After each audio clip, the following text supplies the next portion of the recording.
All right, gang. 7 p.m. Central Time here stateside. Welcome to the June 26th edition of the Mac Forum Sunday video chat. I hope that you are enjoying the evening and hope that you'll enjoy the kinds of things that we have on the show tonight.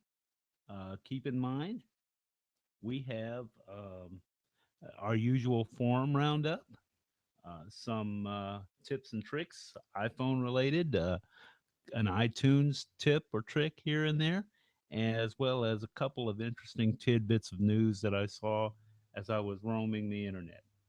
So, first of all, let's get around to a couple of the forum roundup things. First of all, I'm going to scroll down here, let you see it. My screen right now is a little crowded because I've got one of the windows kind of collapsed downward a little bit. And let me just tell you, I want to welcome our newest member, Jimmy 1010. Welcome to them. And welcome to all of our new members who have joined during the previous week. I hope that you're enjoying your time in the forum. We had several interesting things in the forum this week. There's a thread going on the Brexit vote.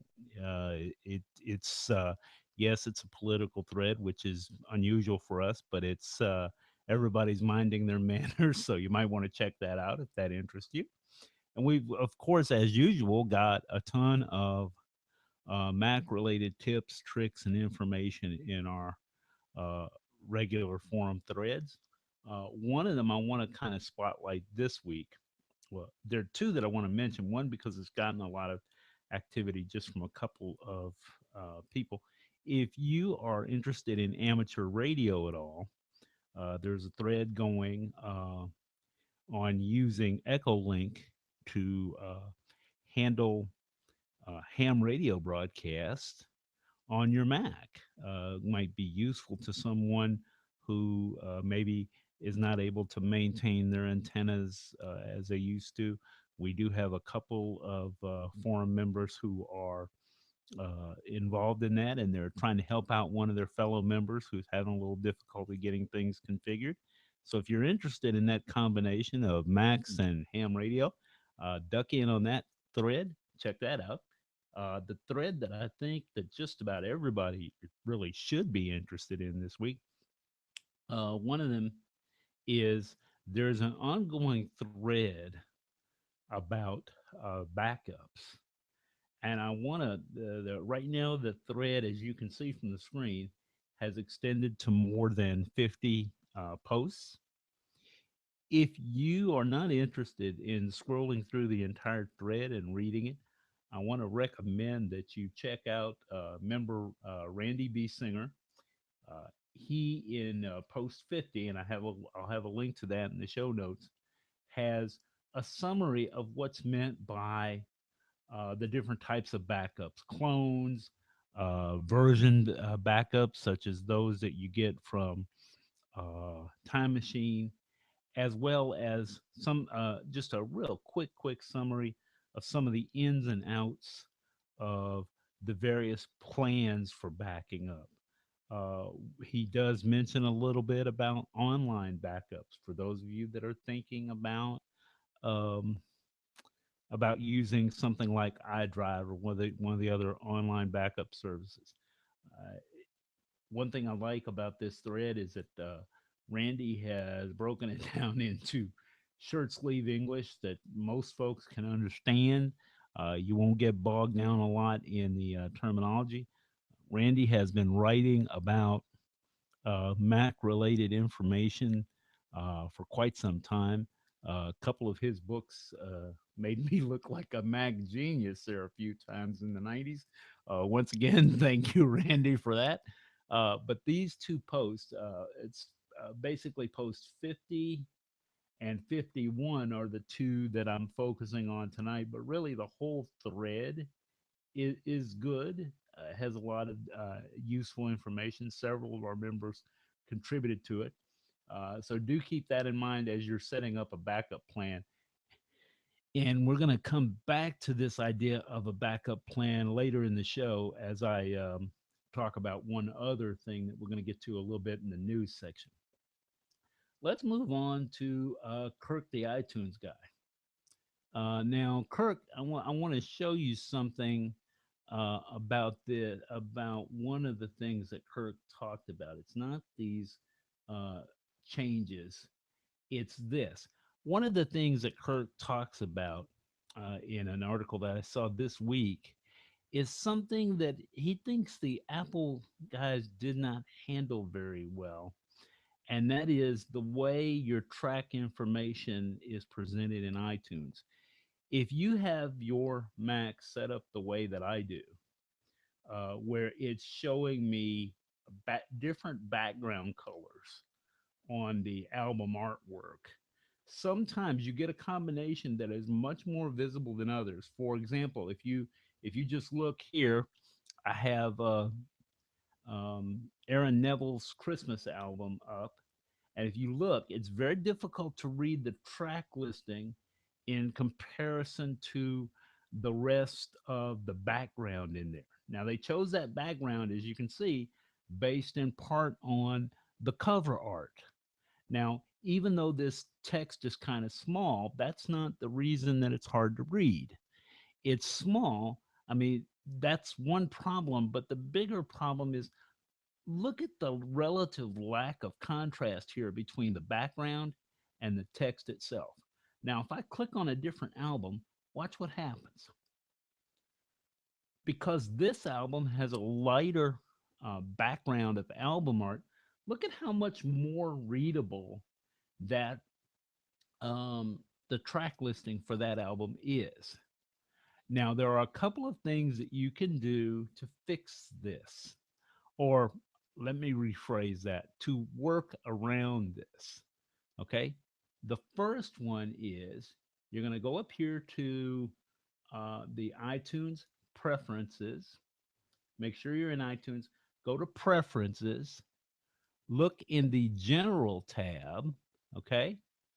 And then uncheck this one that says use custom colors right here. It's about, I think, the second one down. If you're in the new version 12.4, use custom colors. Watch what happens when I change that listing. I'm going to change that right now, and I'll show you what the difference is. Now, that album looks pretty much the same, but now the custom color art, as you can see, is gone. Now the custom artwork is gone, but it makes the track listing much more readable. The other way to achieve that look, okay, is to go to the view menu. Let me just get up here to it real quick for you. And then you want to find, look at options, view options, and go to playlists. Okay. So you're going to see right here, and it's kind of hard to read this. I have my screen in dark mode still, but that's where you want to see that. You can look where you say show view options, and you can change when you put this in playlist mode.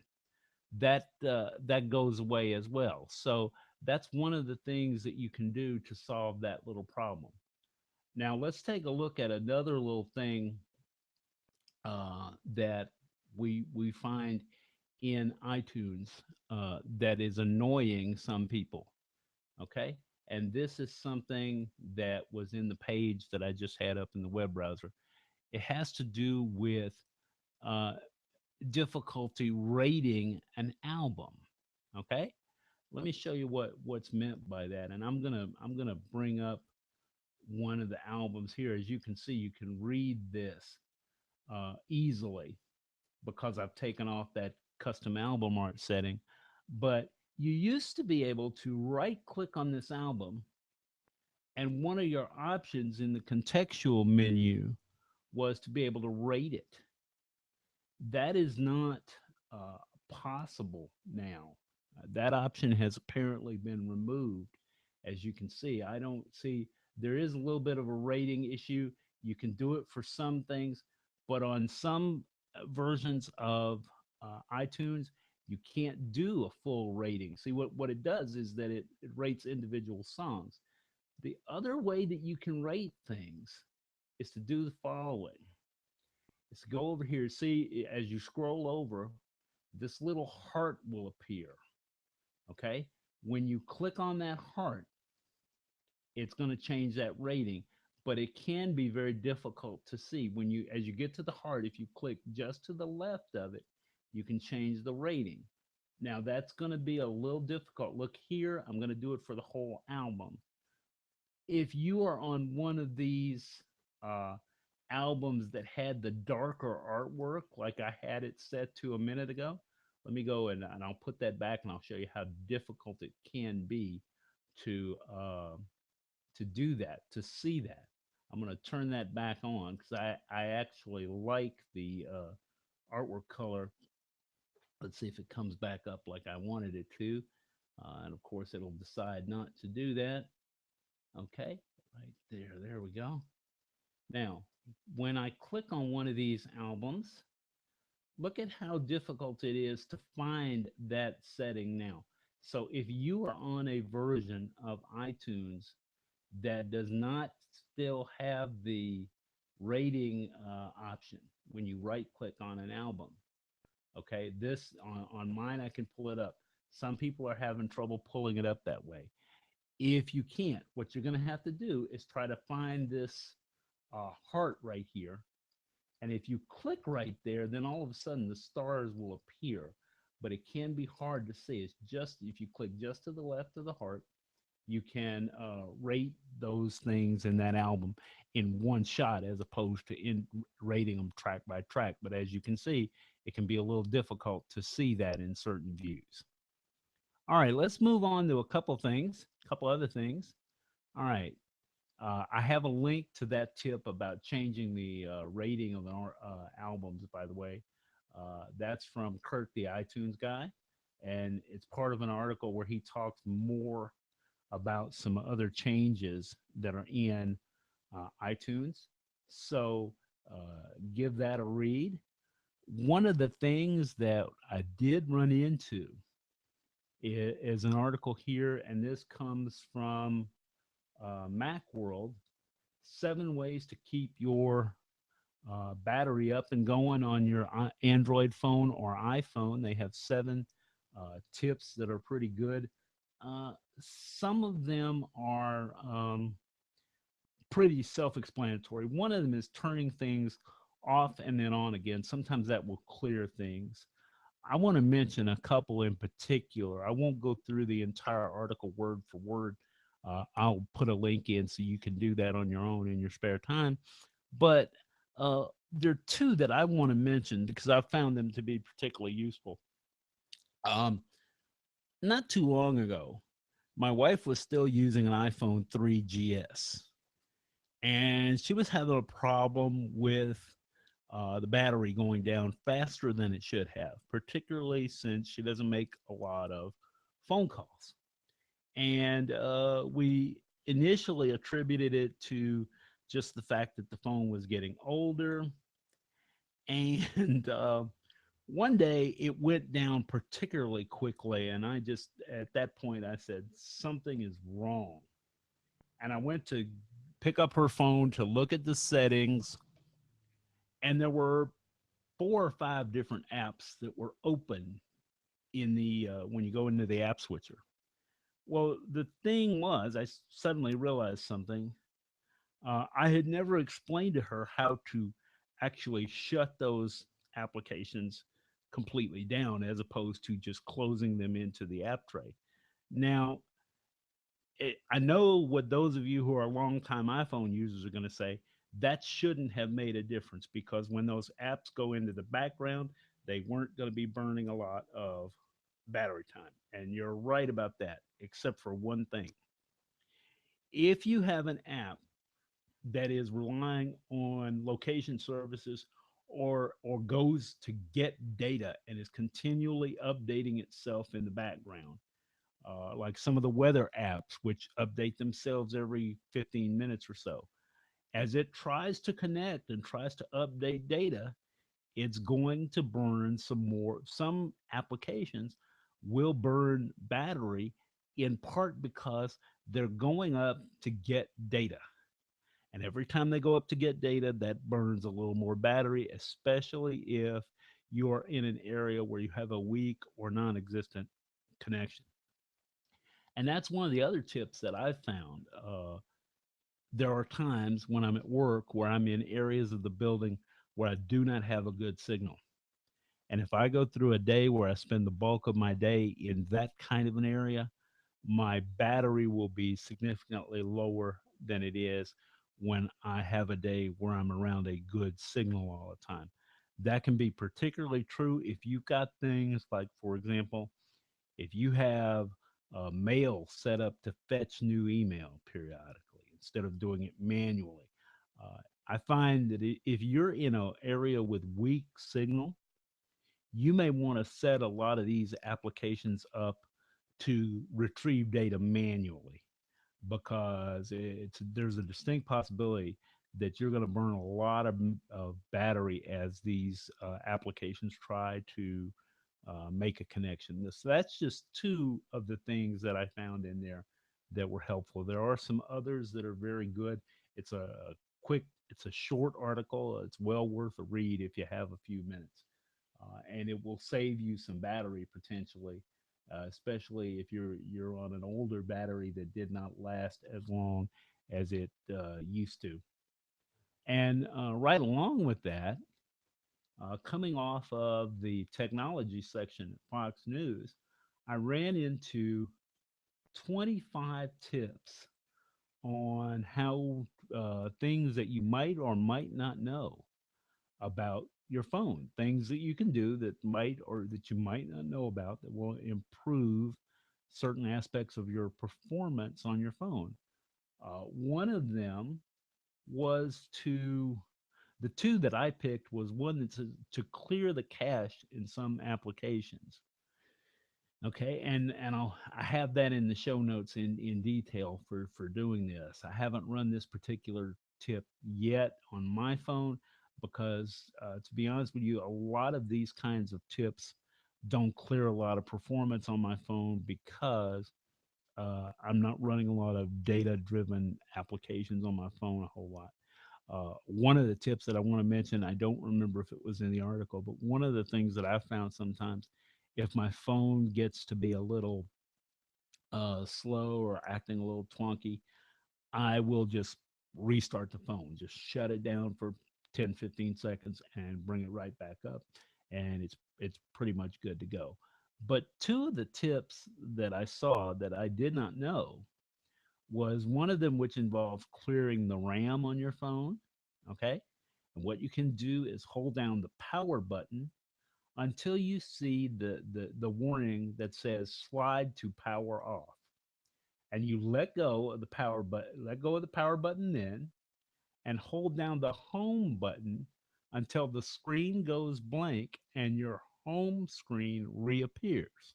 So literally what you're going to do is you're going to do just like you're going to turn the phone off.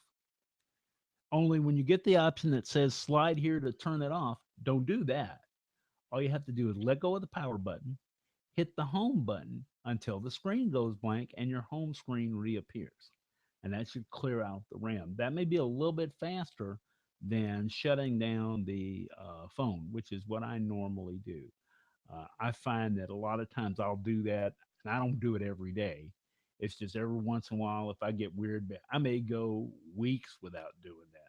But every once in a while, I'll get some really weird behavior, and I'll usually wait until I'm like at home or something, and I'll just shut it down for a couple of seconds and bring it back up, and everything is pretty much good to go.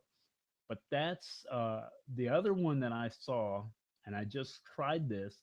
I set my phone up to do this. Instead of having it show me all of the mail in my inbox, you can set it to view only your unread email. Okay. And what you want to do is you get to where you see the list of mailboxes. You tap that mailboxes link in the top right corner and then tap edit. Each mailbox is now going to have a circle off to the left. If you tap those circles, the ones that are in blue will are the circles that are appearing right now. if you clear the blue out of those circles, in other words, tap that circle and clear it, that mailbox will not be shown on your phone. It doesn't delete the content of the mailbox. It just makes sure that it doesn't show them to you. It assumes that you don't want to see it. So those are just two of the tips that are in that article. Several of them are pretty good. I've got a link to the entire collection of stuff there. That's another interesting article that might help your iPhone performance. And finally, one of the things that I want to mention, this one comes, as you can see on the screen there, from TechHive. TechHive has some good ideas about measuring bandwidth usage. Now, those of you that are on metered bandwidth or have data caps, uh, I know that's fairly common outside of the United States. And even here in the States, there are some providers that either cap the amount of data, they charge you a ridiculous amount of money if you go over, or they do what's called bandwidth shaping. Once you reach a certain point, they try to throttle back your speed or kind of track and slow down certain types of applications, high bandwidth type applications. And so this article at TechHive gives you some idea of why you might, some reasons you might want to measure and track your bandwidth. So if you're on a metered connection, and your provider charges quite a bit for going over your limit, that's a good reason. But as TechHive pointed out, there are times when you may want to uh, check other aspects of your bandwidth, even if you're not on a metered connection. For example, let's say that, um, well, the simple one, for example, is to check a site like Speed Test or something of that nature to see if the speed that you are getting is what the internet provider is supposed to be providing you. Now, to do that kind of test, they kind of recommend that you do that with something that is directly wired to the modem and not through your router, so there isn't a slowdown there. And you run the speed test, and I will tell you that it's probably best. A speed test is simple to run. There's a link to it in the article to a couple of sites that run this kind of test.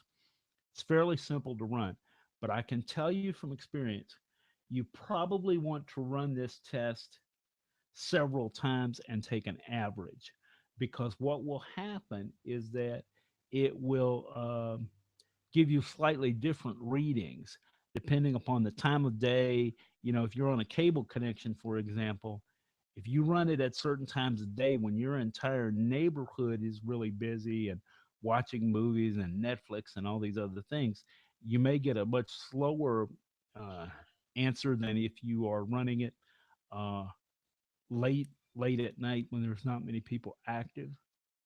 I have discovered now, in theory, you should get the fastest results if you pick a site that is geographically close to you. That's not always true. Sometimes, just one day, just for the heck of it, I was kind of playing around with it just to see what numbers I get. And I ran for the Dallas, Texas server, which is relatively close to me and should have given me the best numbers out of the servers that were available at that time. But then I also ran uh, against one of the servers in California just to see what the numbers were. I actually got better answers, better response times, and throughput running against the California server. That's why I say you probably want to run it multiple times, different times of day, kind of take an average. And the other reason that you might want to do this is, even if you're not on a metered bandwidth type situation, let's say you're having some difficulty running an application like Netflix, and it's bogging down and slowing down and everything. Um, This may help you get an idea of where the slowdown is. For example, let's say that your connection is advertised as 50 megabit. That's the total that's available to you at any given time, and that may vary a little bit depending on network traffic, how many people are using their system, etc. But let's assume you have access to the whole 50 megabit. If that uh, that's not 50 megabit per device. That's 50 megabits split over every device connected to your network. And some of them obviously are going to be using more bandwidth than others. So if you have Netflix going on your Apple TV and you've got a web page loading on your Mac, the web page may not take a whole lot of um, may or may not take a whole lot of bandwidth depending on the page. Um, and by the way, my apologies. A couple of the pages I linked to tonight have videos in them that autoplay. I generally don't like to do that because I find that annoying. I had half dozen tabs open in prepping for the show, and I kept hearing this video in the background. It took me 4 or 5 minutes of poking around to figure out which one of the pages had loaded the stupid video while I was working. But that's the good reason for poking around. The thing I like about this Tech Hive article is that it doesn't get bogged down in the minutia of why to do this and how to do it. If you're interested, it does give you some links to go to other software to adjust or modify, if you will, how your to monitor how your devices are using the bandwidth. But it's a nice article that doesn't get too terribly bogged down in the detail. So that'll give you something to think about and work on, kind of like a little homework for this week. I hope that you find it useful. Next week, I promise I'll have the kind of the overview of some of the um, fallacies and misunderstandings having to do um, with Time Machine. Drew a blank there for a second. I could not remember the name of the program. Uh, by the way, thank you, Apple, for causing some confusion. Uh, you don't know how many times, both in the forum and in my own conversation, I have said Time Machine, the backup program, when I meant to say Time Capsule, the router slash hard drive that Apple makes. And I'm not the only one that makes that mistake. It happens in the forum all the time. So if you've made a post that's made that mistake, don't feel bad. Trust me, there are many others that have made a similar mistake over the years. Uh, it looks like that's about it for what I had for this week. I hope that you found some things interesting. I hope that you'll check out the forum next week and see in the coming week and see where things are going. As I always say, if you've got a question about the show or an idea for something you'd like to have me talk about, give me a heads up about it. Sometimes it'll take me a day or two to do a little bit of research. You probably will ask about something that I am not very familiar with. Like, for example, this thread that got started about ham radio operation. I'm learning a lot as as myself and a couple others try to help one of our members. I'm learning a lot about both about the ham radio setup and also about what can and cannot be done on the computer and how to go about doing it. So there's all kinds of interesting things there. Do a quick forum search. Sometimes you'll find that your question either has been answered or there is a question very similar that will point you in the right direction.